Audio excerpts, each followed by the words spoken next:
Welcome to the History of English podcast, a podcast about the history of the English language. This is episode 132, Food for Thought.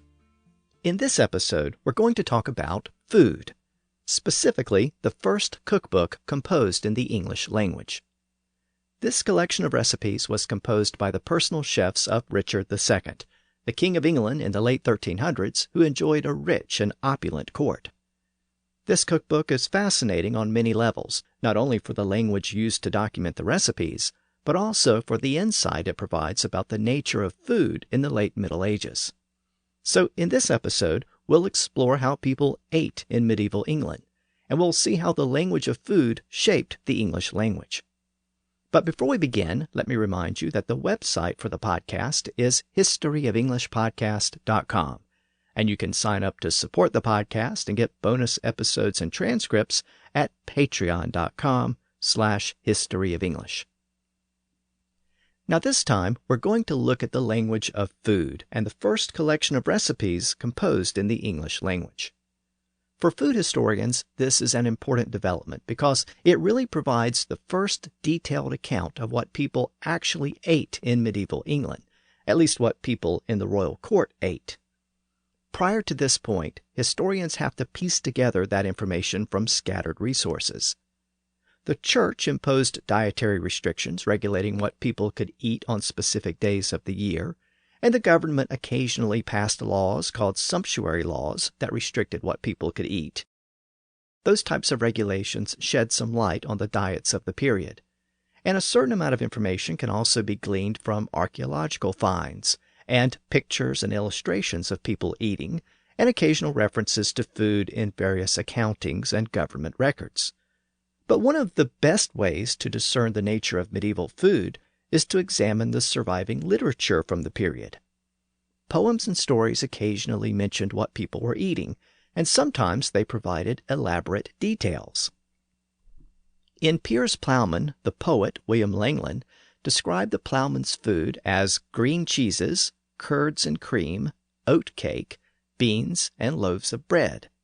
He also said that Piers had parsley and leeks and cabbage, but the ploughman didn't have enough money for a hen or eggs or salted meat.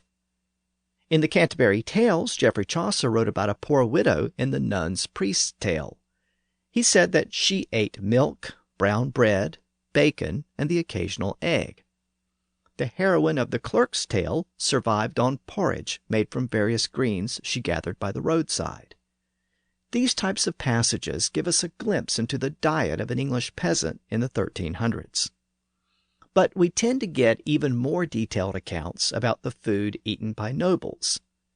Writers often described elaborate banquets and feasts, and there's no better example of that than the poem we looked at in the last episode, Sir Gawain and the Green Knight. As we saw in that poem, the hero Gawain found himself at a large feast on several occasions. The story opens with a Christmas and New Year's feast in King Arthur's court. Later, when he goes in search of the Green Knight, he ends up at a castle where he's wined and dined. He arrives at the castle on Christmas Eve, which any reader of the period would have understood was the last day of Advent, the period of fasting leading up to Christmas Day. In the Middle Ages, the Church didn't allow its followers to eat meat or eggs during that period, but they could eat fish. So the poet describes the meal at the castle as an elaborate fish dinner.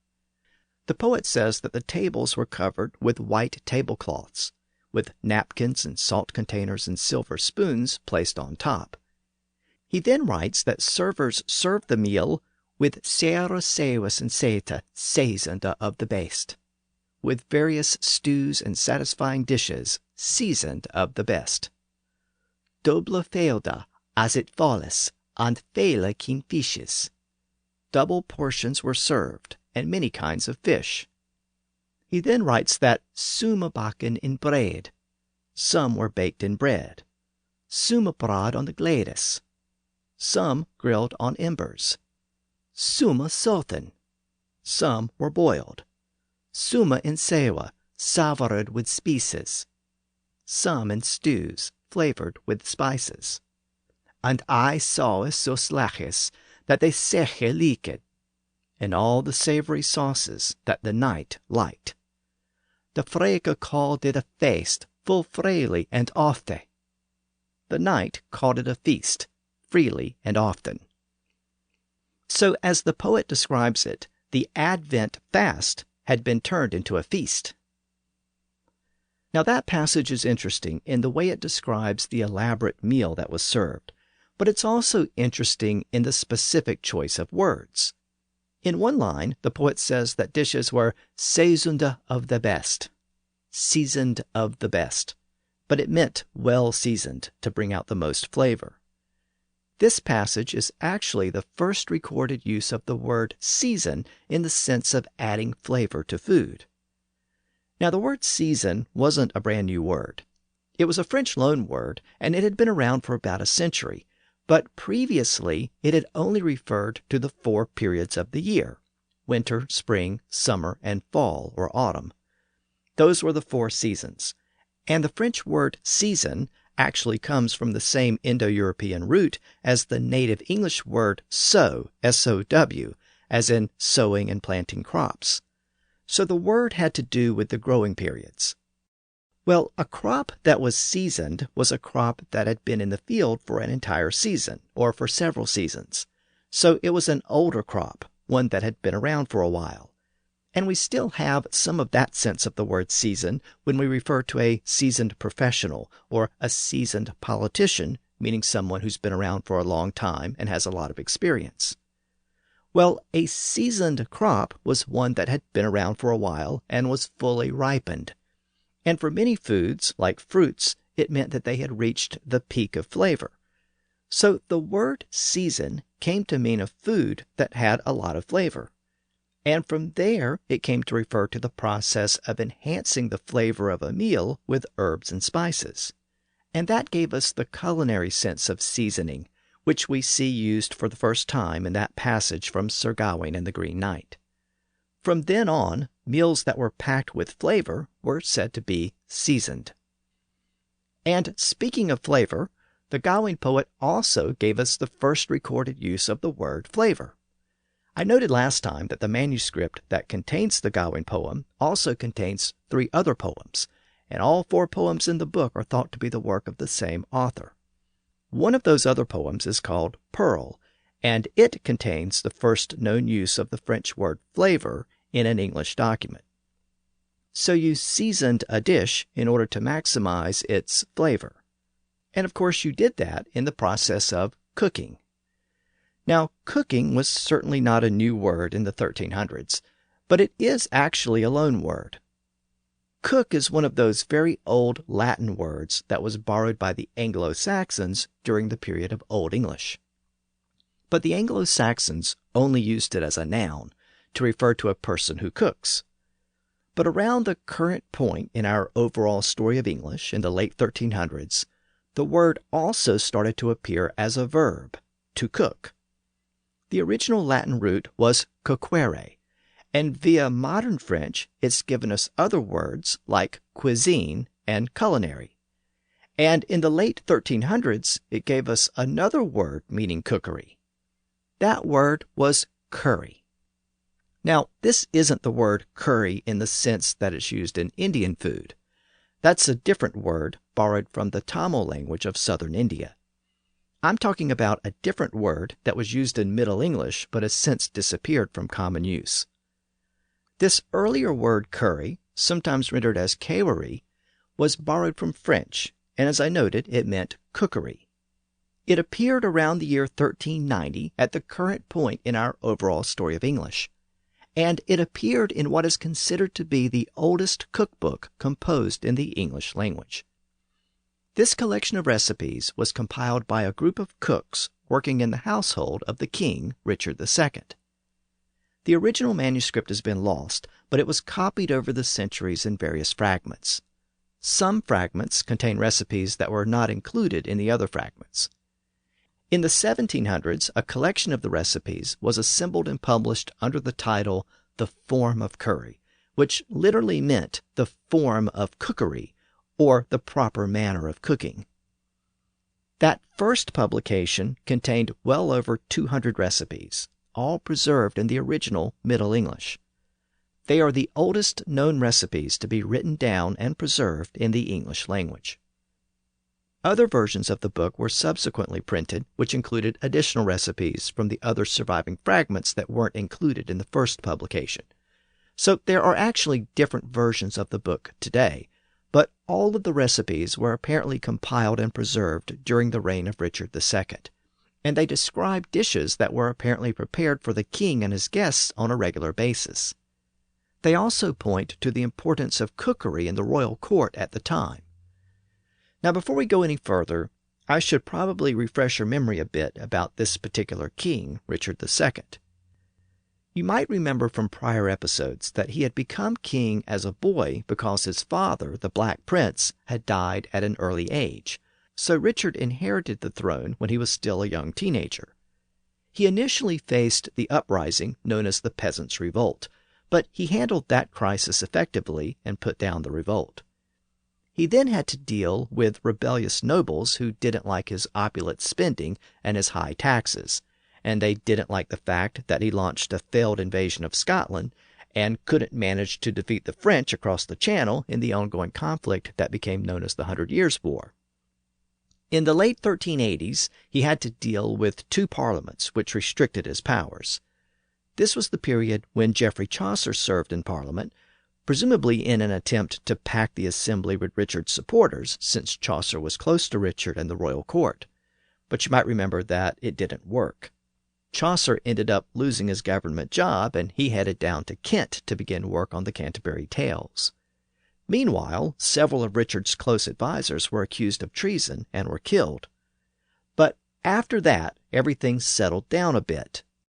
In 1389, at the age of 22, Richard declared himself to be old enough to rule in his own right, without the supervision of others.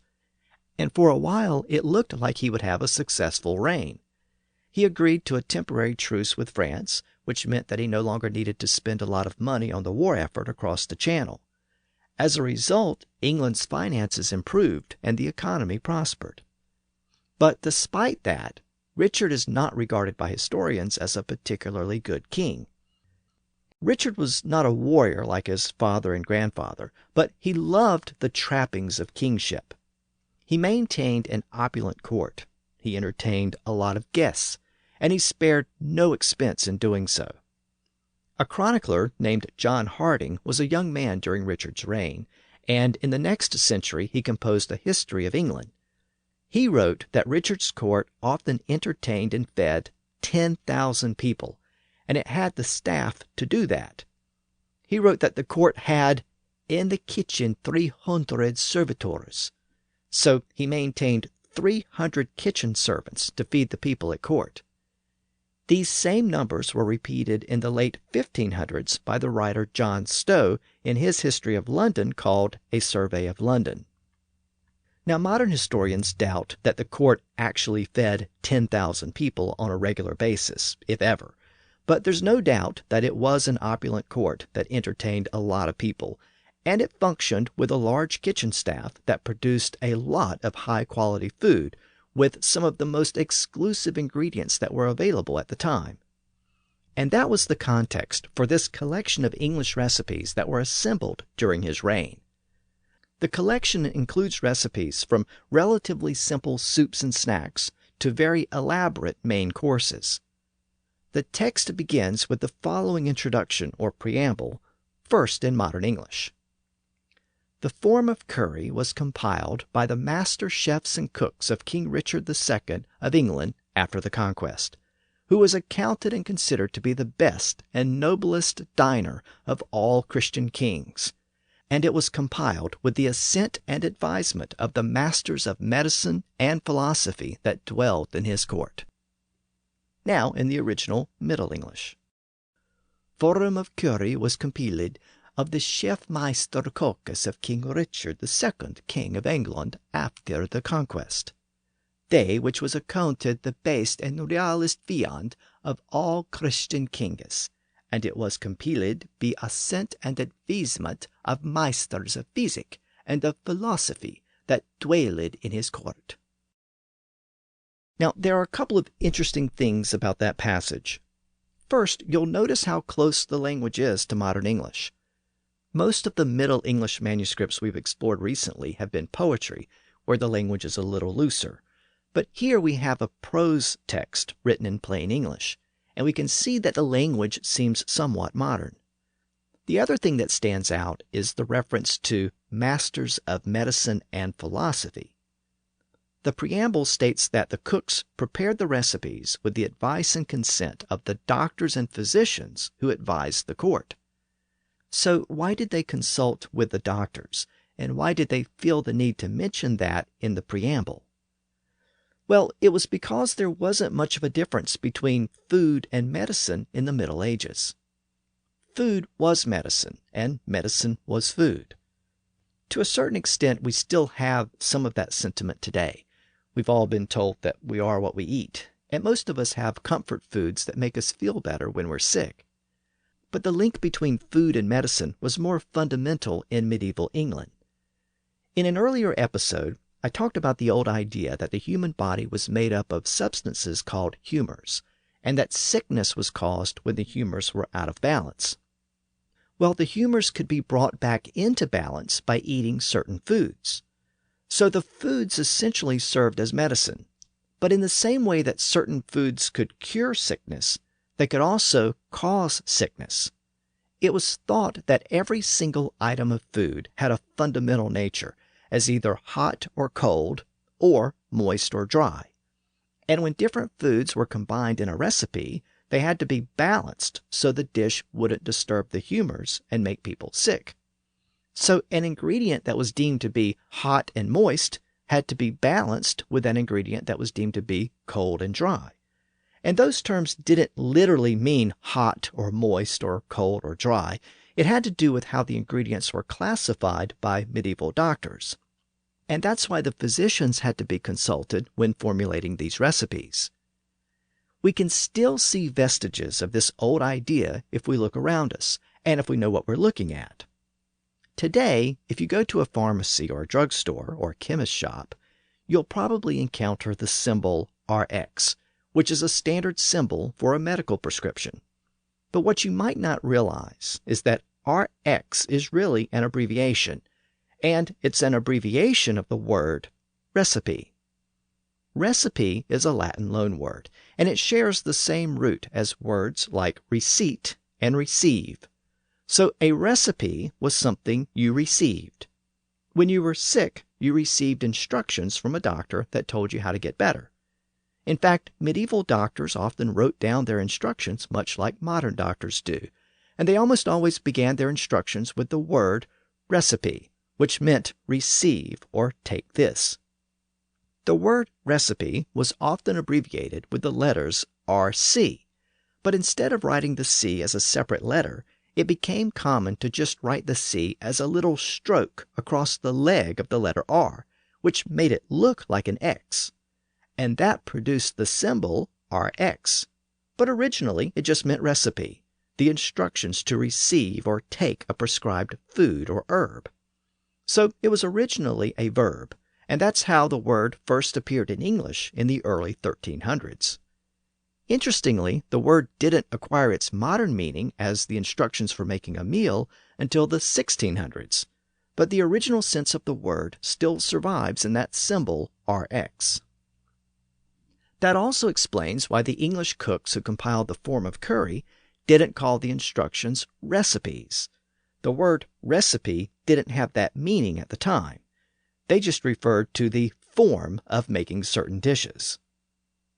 Now, the Forme of Cury was part of a trend that was sweeping Western Europe in the late Middle Ages.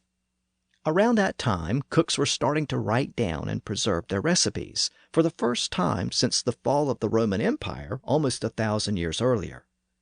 The oldest German cookbook was compiled around the year 1350, and the oldest cookbook from France was composed around the year 1375. 15 years later, the English cooks compiled the Forme of Cury. I should also note that there is a collection of recipes from England that actually predates all of those cookbooks I just mentioned. It was compiled around the year 1300, almost a century before the Forme of Cury. That makes it one of the oldest surviving cookbooks of the Middle Ages. But it wasn't composed in English. It was actually written in French, specifically the Anglo-Norman dialect of French. But I mentioned that earlier text because it allows scholars to compare the recipes that were used at the beginning of the 1300s with those in the Forme of Cury at the end of the 1300s. And for the most part, the recipes are very similar in both collections. Now, it isn't entirely clear why recipe collections started to pop up around this time throughout Western Europe, but it probably had to do with a general change in eating habits, especially among the upper classes and royal courts where these collections were preserved. As we saw in earlier episodes, a lot of new foods and spices had started to flow into Northern Europe from the Mediterranean during the Crusades. They were brought in via the extensive trading networks that reached from England all the way to the Far East. Those were the same trading networks that had brought the Black Death a few years earlier, but they also brought other things like fruits and vegetables and herbs and spices. And the nobles who could afford those new foods, especially those new herbs and spices, experienced a culinary revolution. Those new foods were also combined with new cooking techniques from other cultures. That was especially true in England, where French influences had contributed to English cooking, at least among the nobles. And that's really the key here. These cookbooks and recipe collections were assembled by the cooks working in those upper-class kitchens, and they reflect the cuisine that was being served there. Meanwhile, the food eaten by the peasants probably didn't change very much at all after the Norman conquest. Those passages from Piers Plowman and the Canterbury Tales, which I mentioned earlier, suggest that the peasant diet was still very basic. And that points to one of the most important distinctions when we're talking about English food in the Middle Ages, the distinction between upper-class food and lower-class food, which often meant the difference between French-influenced cuisine for the nobles and native English cooking for the peasants. This led to what many people consider to be the classic example of Norman French influence on the English language. And that's the difference between the name of an animal in the field and the name of the animal's flesh when it was served at the table. So as we've seen before, cow is an Old English word, and that's what the Anglo-Saxons called the animal when it roamed the fields tended by English-speaking peasants. But when that cow was butchered and served at the noble's dinner table, it was called beef, using the French term for a cow.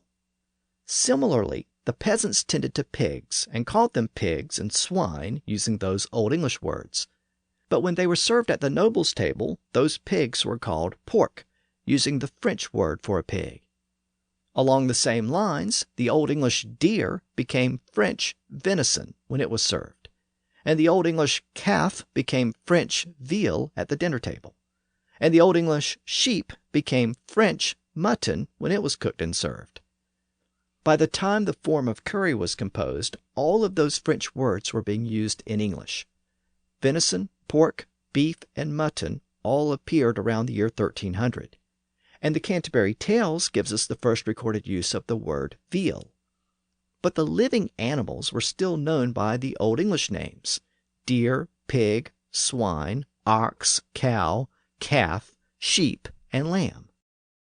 Now, traditionally, these distinctions have been attributed to the fact that the Anglo-Saxons and the Normans encountered these animals in different places. The Anglo-Saxon peasants encountered them as living animals in the pastures and fields, while the Norman nobles encountered them as meat at the dinner table. So the Anglo-Saxon word was used for the animal, and the French term was used for the meal. And that basic reality was certainly a factor in creating these distinctions, but it was likely only part of the story. First of all, the meat wasn't always given a French name. People still used the Old English word lamb for the cooked meat of a young sheep, as in rack of lamb. And people still used the Old English word ham for the back part of a pig. The same is true for chicken, goose, duck, and most kinds of fish. In those cases, the Old English word was retained for both the animal and the meat. Sometimes it worked the other way. A French word was adopted for the living animal. For example, cow is Old English, but cattle is French. And even though we think of words like beef and mutton as food terms, I noted that they were originally the French words for the living animals. And it wasn't unusual for English speakers to actually use those same French terms for the living animals well into the modern English period. It's common to find English manuscripts from the 1800s that still refer to a living cow as a beef and a living sheep as a mutton. So, as we can see, the real history behind these terms isn't as clean and precise as it sometimes seems. Nevertheless, there really was a social difference in the way people ate, and that social difference probably contributed to the way these words evolved over time. There was also a more general factor at work, and that was the fact that cooking was one of those areas of English life where people borrowed heavily from French. I noted in an earlier episode that the borrowing of words from French became more specialized over time. As the centuries progressed, the loanwords tended to come from specific activities or functions, like government, law, fashion, and art. Those were areas where there was still a great deal of French influence, at least French linguistic influence. Another one of those areas was cooking and the culinary arts. French influence was especially strong in the kitchen, both in the way foods were cooked and the terms that were used. By the early 1300s, English had already borrowed French terms like bacon, biscuit, grape, mustard, lettuce, vinegar, cream, fry, boil, roast, taste, appetite, dinner, and supper. That process continued on throughout the 1300s and 1400s as English added more and more French terms for food and cooking. And that process has never really stopped. Just within the past couple of centuries, English has added terms like soufflé, éclair, croissant, flambé, bouillabaisse, mousse, ratatouille, fondue, fondant, foie gras, filet mignon, gourmet, and even the very common word chef. In fact, one of the most recent updates to the Oxford English Dictionary added the word chef de cuisine. So the process continues to this day, and as a result, cooking terms in English are dominated by French loanwords. Native English terms tend to be limited to the basic foods and cooking techniques used by the Anglo-Saxons. But most of the developments in English cuisine over the past 1,000 years are represented by terms borrowed from other languages, most of them from French. So we have this interesting distinction in English where native words are used for certain animals, but loan words are used for the meat. As we saw, that's especially true for certain animals like cows, sheep, and deer. And interestingly, peasants didn't tend to eat those animals. Most of the meat from those animals was consumed by the upper classes. So maybe that had something to do with the distinction that arose over time. The reason why peasants didn't tend to eat cows and sheep is because those animals helped to sustain life. A cow could provide a peasant family with milk, butter, and cheese, and a sheep provided wool. So it was usually better to keep those animals alive. If those animals were slaughtered, the meat was so expensive that it was usually better to sell it in the local market and use the money to buy other basic foodstuffs. And as far as deer were concerned, those generally belonged to the local lord who also owned the forest land. Peasants weren't allowed to hunt in the forest and take the lord's deer. So most of the meat from cows, sheep, and deer ended up on the tables of the nobles and the upper class. And there, that meat was called beef, veal, mutton, and venison. But peasants did have access to other animals, like chicken and fish, and they ate those animals on a regular basis, especially fish. And that may help to explain why the native words were retained for the cooked versions of those animals. A cooked chicken is still called a chicken, and a cooked fish is still called a fish. So today we have Kentucky Fried Chicken, not Kentucky Fried Poulet. And McDonald's sells a filet-o-fish sandwich, not a filet-o-poisson sandwich. Now, one animal that doesn't fit neatly into these general rules is the pig. most of our words associated with pigs come from Old English, like boar, sow, and swine. Swine was actually the main word for the animal in Old English. The words pig and hog are also found in Old English, but they weren't very common at the time.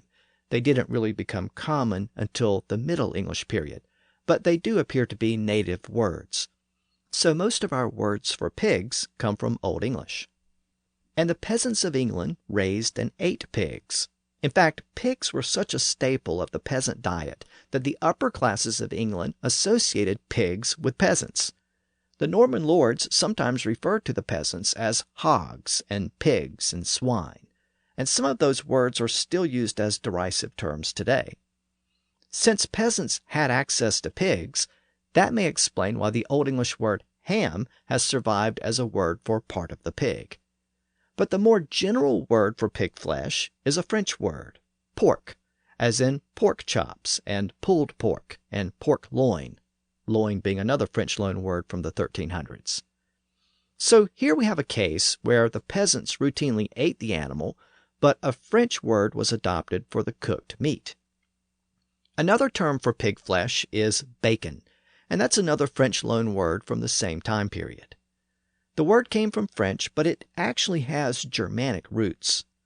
Bacon is related to the English word back, because bacon came from the pig's back. Now, when a pig was slaughtered, it wasn't consumed all at one time.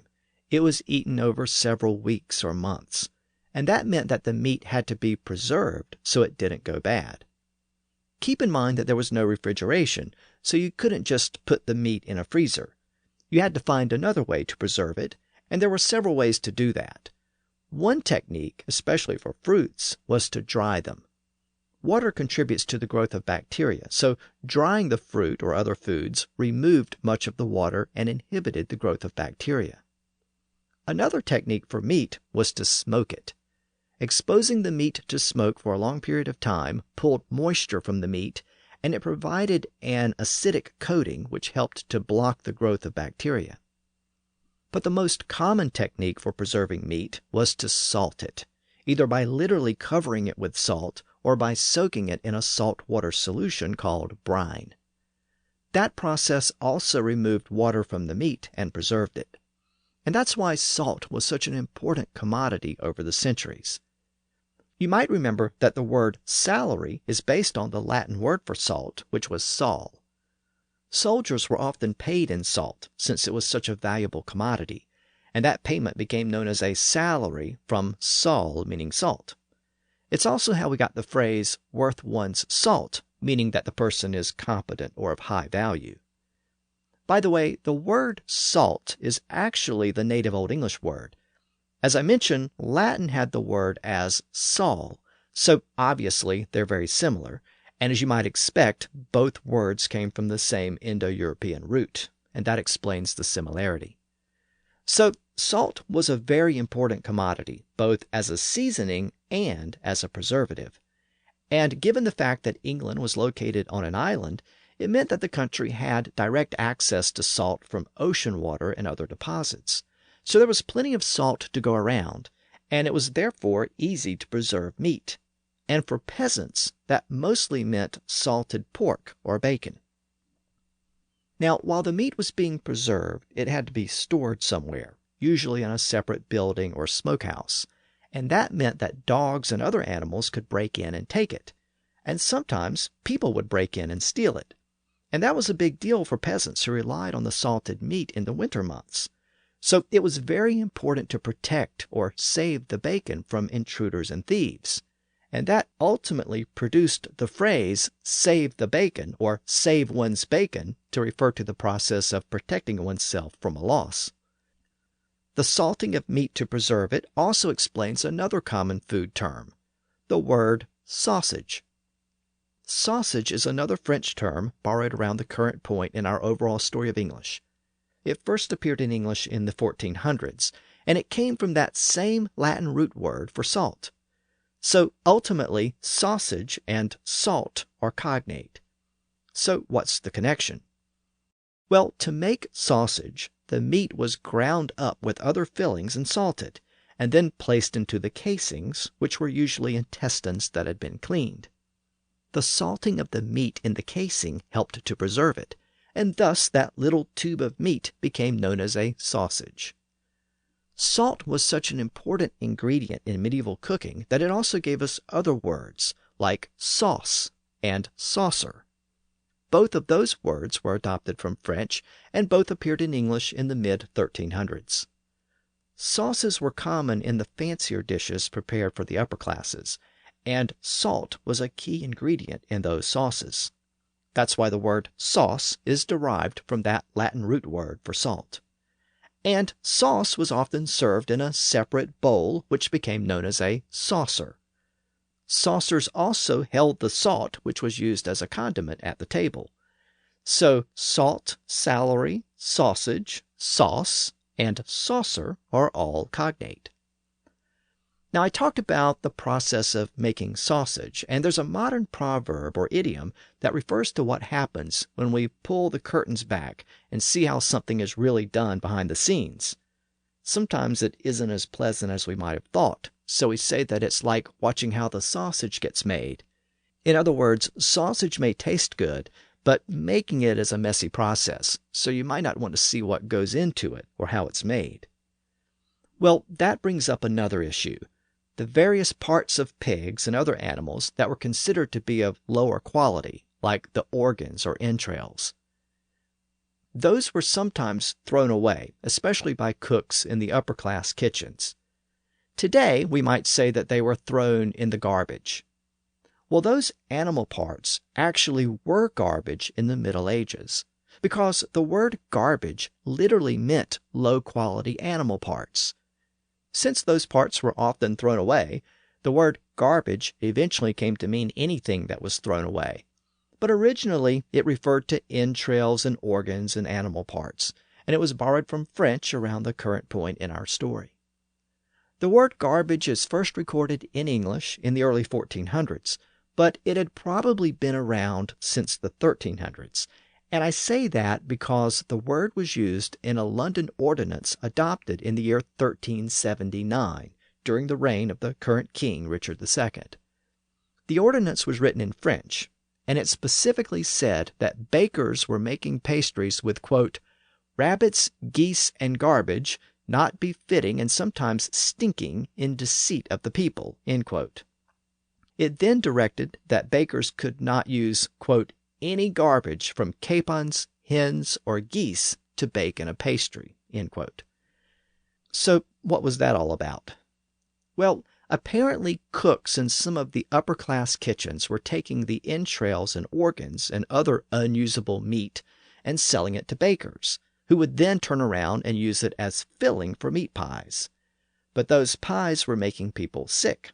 So the ordinance was designed to protect the public health by preventing bakers from using that stuff that was often thrown away. The ordinance also prevented bakers from putting beef into their pies and then passing it off to customers as venison. That was because beef wasn't considered to be of the same quality as venison. So selling a beef pie as venison was a type of fraud. Now, the cooks in noble kitchens might throw away this low-quality meat, but peasants weren't so picky. They couldn't afford to throw anything away. To use a modern expression, they ate everything but the squeal. Not only were intestines used to make sausages, they were also fried or boiled to make chitterlings, a word which also appeared around the current point in our story, around the year 1400. It isn't entirely clear where the word came from, but it was later shortened to chitlins, which many people still associate with rural and poorer communities. Another word that was similar to chitterlings or chitlins was the word haslet. It referred to the inner organs of a pig, the ones that were edible, and it first appeared in Sir Gawain and the Green Knight. It appeared in the part where Gawain's host killed a boar during the hunt and slaughtered it. The poem says that he hats ut the hastlets, took out the hastlets. The hastlets were usually grilled on a spit over a fire, and sometimes the word was applied to other foods that were cooked in a similar way. That's how the word was used in that early English cookbook, the Forme of Cury. That book describes a dish made from figs, dates, and almonds, which were placed on a spit and roasted. The dish is called hastelets of fruit. Both hastelets and fruit were French loanwords. And notice that this dish prepared for the royal court didn't actually use innards. It used fruit and prepared it in a way that was similar to hastelets, and that's why it was called hastelets of fruit. So this was a play on a type of food that was normally eaten by peasants. Another word for animal organs or entrails was numbles. It was another French loanword from the 1300s, and believe it or not, it's the origin of the term humble pie. Again, peasants didn't tend to throw anything away, so they took those numbles and baked them in a pie. That type of pie was called a numbles pie. But you might remember that nouns that began with an N sound sometimes lost that sound in Middle English because they often followed the article a, and people thought the N was part of that preceding article.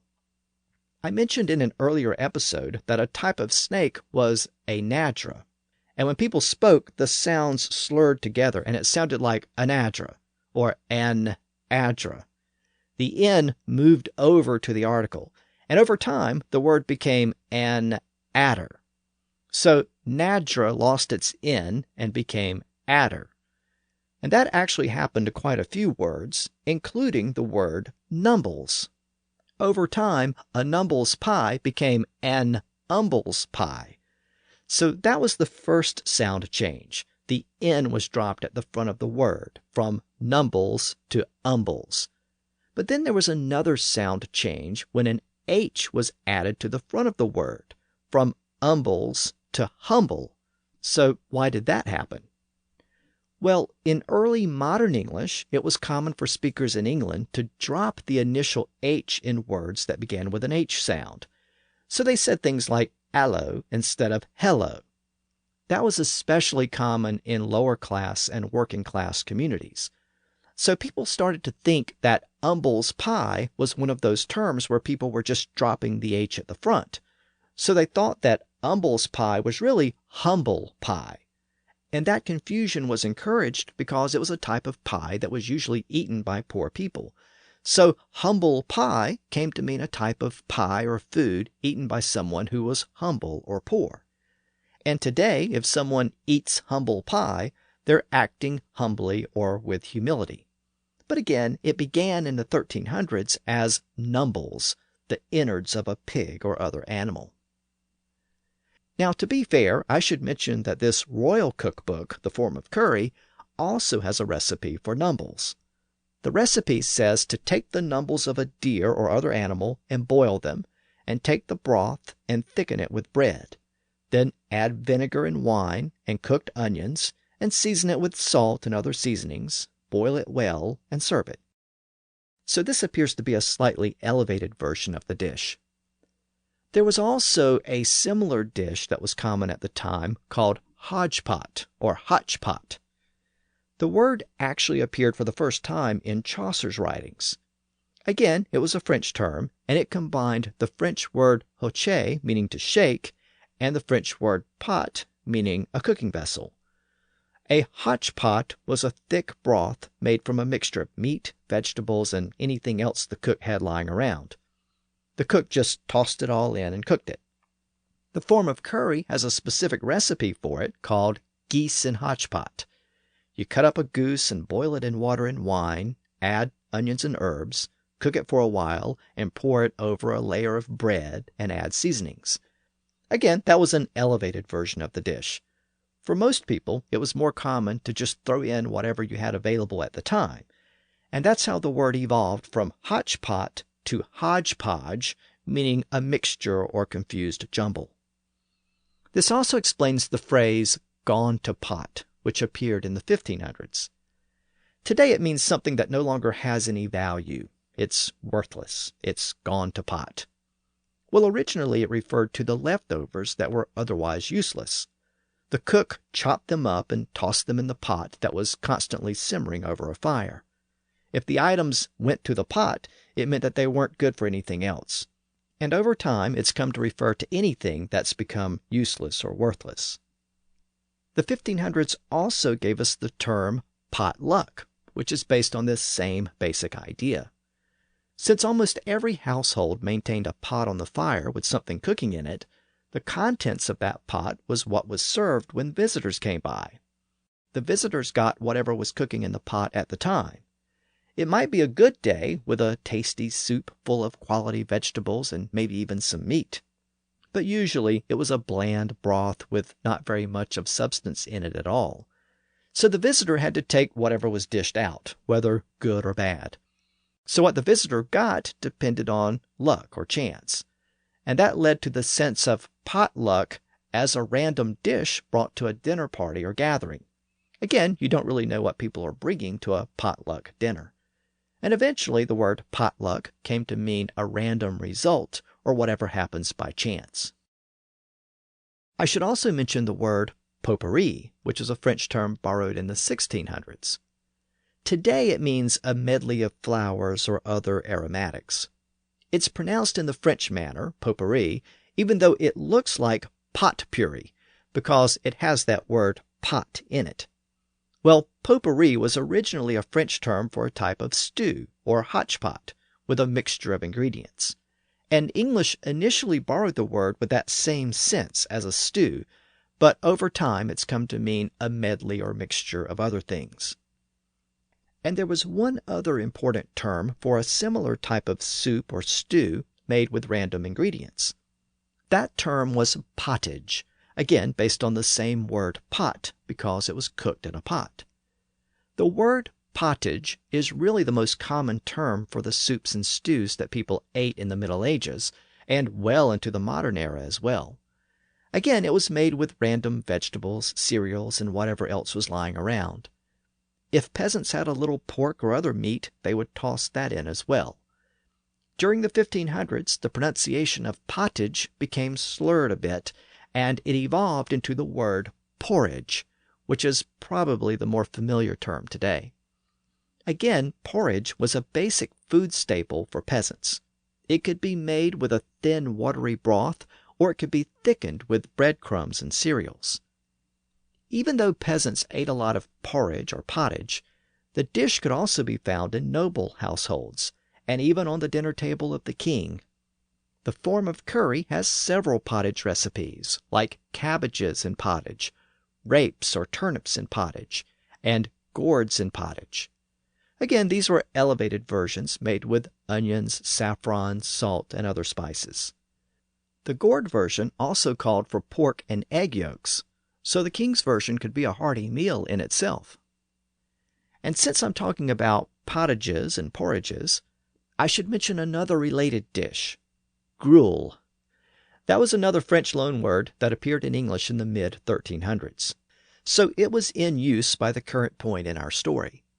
It was another type of pottage or porridge, but it usually had a base of oatmeal boiled in water or milk.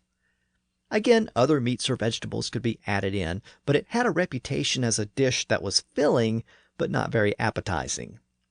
It was such a basic concoction that it was often given to people who didn't have any other food options. It was the food that was often given as a form of punishment or to those who were being punished. And through that association, the word gruel became an adjective. Today, if we refer to a grueling situation, it means a situation that is exhausting or punishing. Nevertheless, even the king ate gruel from time to time, assuming he actually ate the dishes described in the Forme of Cury, because it contains a couple of gruel recipes. Here's one called gruel of almonds. Tak almonds blanched, bray him with oatmeal, and draw him up with water. Cast thereon saffron and salt.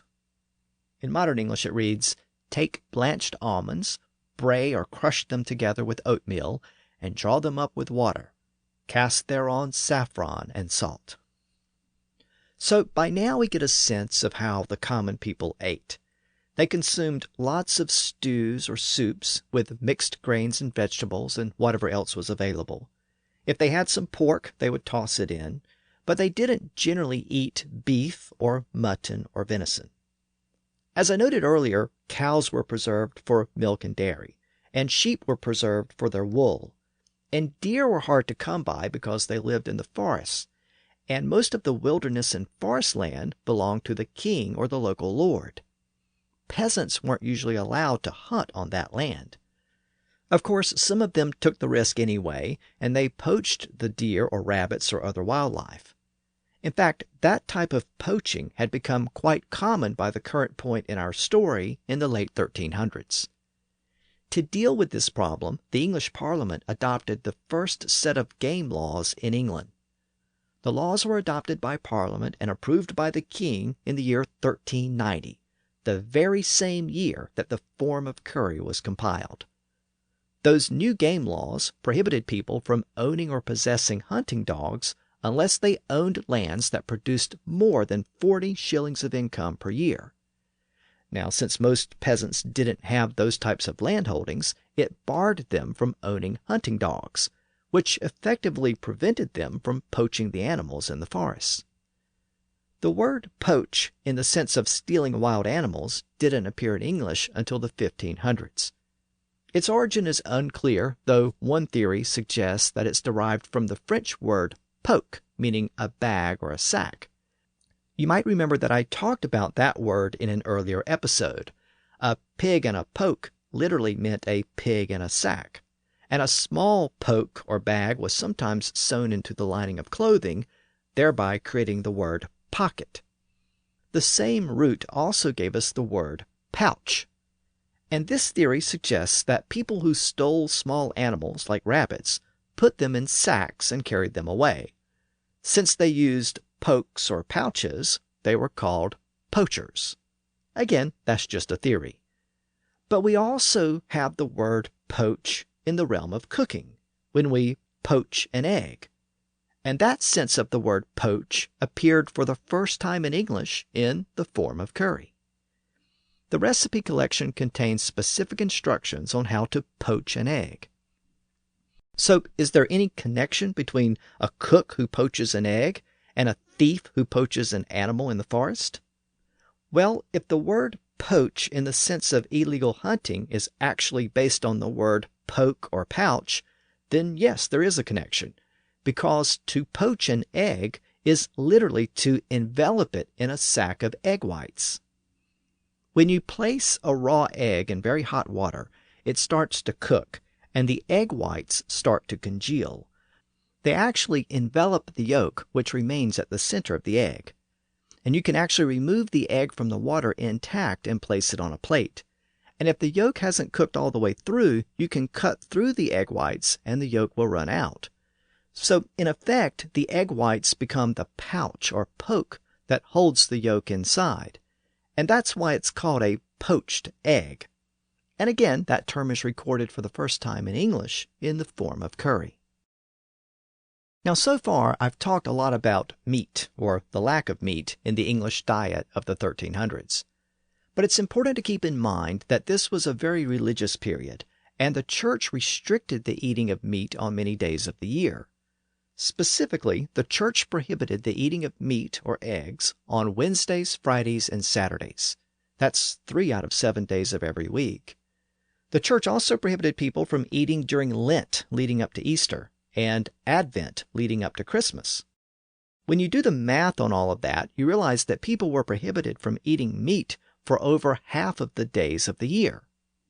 And those restrictions applied to both the nobles and the peasants and everyone in between.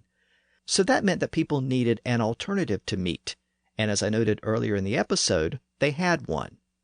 Under the rules of the church, fish was not restricted because it wasn't considered meat. So the restricted days when meat and eggs were prohibited were called fish days. In fact, several recipes in the Forme of Cury appear in 2 versions, one using meat and the other using fish. For example, the collection includes a recipe for a dish called chouettes, which was a baked dish seasoned with salt and ginger. One version, called chouettes on flesh day, was made with pork and egg yolks. The other version was called chouettes on fish day, and it was made with 4 different kinds of fish: turbot, haddock, cod, and hake. Now, the people of England had easy access to fish. Britain is an island, after all. But there was one fish that tended to dominate, and that was the herring. I mentioned way back in episode 108 that England was a major exporter of herring. They were abundant off the east coast of the country, and they were shipped all over Europe. They were also eaten throughout England, especially on fish days. They were a cheap source of protein, and they were a staple of the peasant diet. But since they were caught by the thousands, they had to be preserved as soon as they were caught, or they would go bad very quickly. They were usually soaked in a salt brine, dried, and smoked.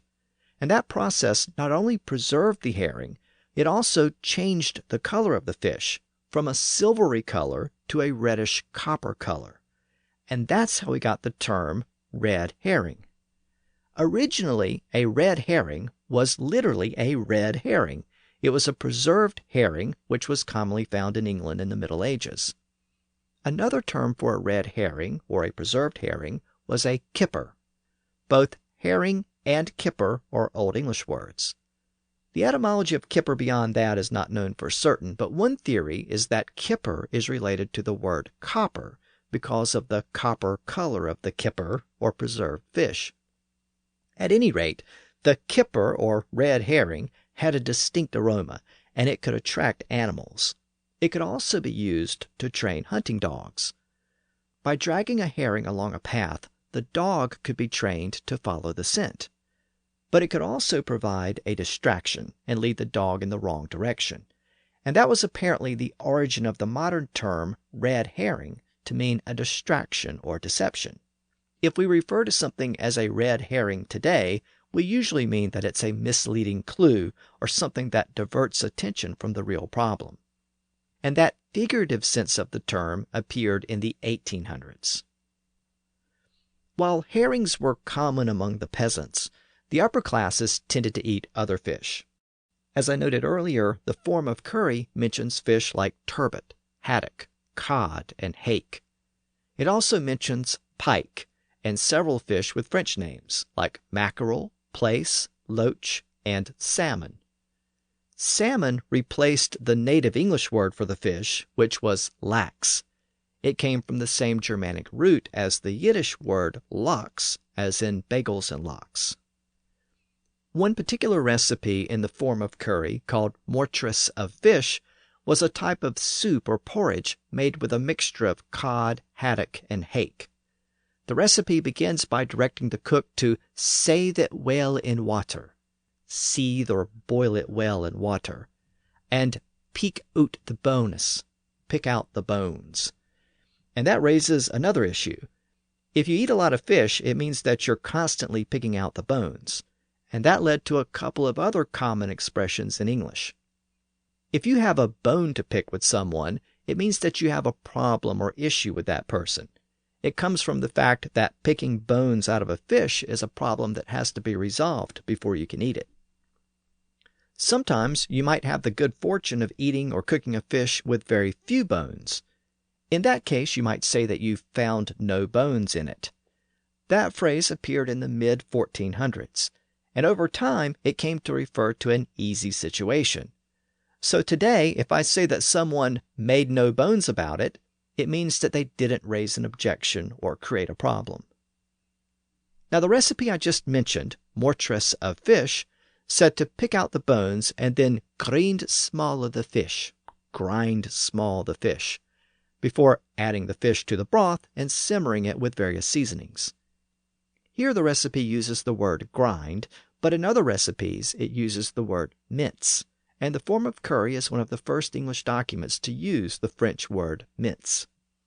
Mince meant to chop finely or make small, and it comes from the same root as minute and minimum. A lot of the recipes in the Forme of Cury involve chopping or mincing or grinding various ingredients and adding them to a broth or using them to create a sauce. As I noted earlier, the word sauce is related to the word salt because it was originally a broth that was well salted and had a salty flavor. The Forme of Cury used the word sauce, and it also introduced another very similar word, the word gravy. The cookbook contains the first recorded use of the word gravy in the English language. The word gravy was borrowed from French and is apparently derived from the word grain. In the same way that salt was a key ingredient in early sauces, grains of spices were a key ingredient in early gravies. And that's apparently the connection between grain and gravy. In the Forme of Cury, the gravies were usually made with almond milk and seasoned with sugar and ginger. So it was sort of a sweet milk sauce. It wasn't until the 1500s that the meaning of gravy shifted to its modern sense as a sauce formed from the juices of the meat being cooked. Now, I said that the word gravy was apparently derived from the word grain because the link is somewhat obscured by a common Scrivener's error. French had the word as graine, which was similar to the word grain. Graine meant a sauce or stew, so it had an N sound instead of a V sound. But in the Forme of Cury and later manuscripts, it appeared as gravy with a V instead of graine with an N. Now, this appears to be a misspelling by the cooks who wrote down the recipes in the original manuscripts. And then later cooks adopted this same spelling and the pronunciation that went with it. But why would they have confused an N with a V? Well, I've actually addressed this issue before in an earlier episode of the podcast. Those letters were often confused in medieval manuscripts. Remember that the printing press didn't exist yet, so manuscripts were handwritten in a flowing cursive style where one letter flowed into the next letter. And letters that had a series of vertical strokes were easily confused with each other. The letters I, L, M, N, U, and V all tended to resemble each other because they were made up of vertical strokes linked at the bottom. So a word like minimum was just a series of up and down strokes when it was written in this style.